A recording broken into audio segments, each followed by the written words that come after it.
Ready for some intergenerational quickfire questions? Here we go. What is your name? My name is Helena Walinga. I'm Carlos Manuel Rodriguez. Where are you from? I come from the Quechua people of Sarayaku in the Ecuadorian Amazon. I'm from Costa Rica. What title do you have, or how would you describe yourself? I'm an indigenous rights advocate, as well as I have a climate justice advocate. My title is CEO and chairperson of the Global Environment Facility. What was your first climate or environmental conference? My first climate conference, it was the Children's Climate Conference in 2016, actually here in Sweden. Oh my goodness. My first environmental COP was CBD COP 2 in Jakarta. I would say 1995 and 1996. How old were you when you first heard about climate change? When I learned about it, it wasn't called climate change. It was through my elders in my community, and they were telling the stories about how the world was changing, the changes that we were seeing. So it's always been there, but I learned about what it was called much later, so when I was around 10 probably. Well, I read the first books about climate change when climate change was not even an issue. It was basically a theory. Probably when I was in my late 20s. What area of climate solutions do you feel is most urgent? I come from the Amazon. I come from an indigenous community that has been threatened by oil companies. And that same industry is causing climate change. So for me, the phasing out of fossil fuel is the most urgent and most efficient solution that we can find. Well, I think that two areas, it's not just one, I think, which is kind of two sides of the same coin.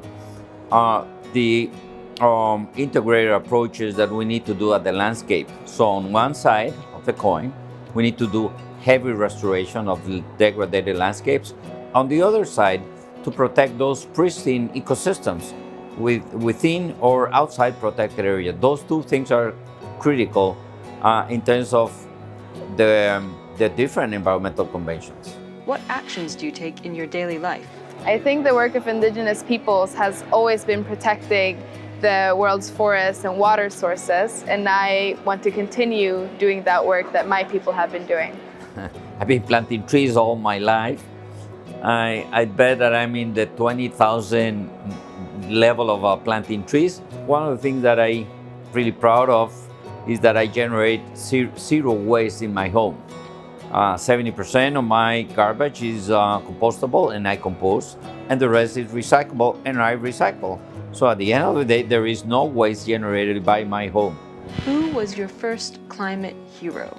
I have so many people in my community that I can mention.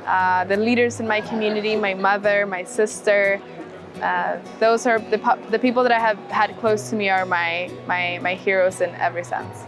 I would say that the first climate hero is one of the most renowned biodiversity conservationists, which is Thomas Lovejoy.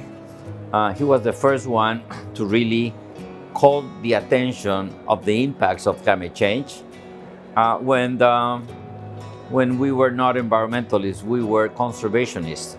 What responsibility do you feel your generation has to secure a safe future? I think that the responsibility, unfortunately, has been laid on indigenous people and young people, and it shouldn't be like that.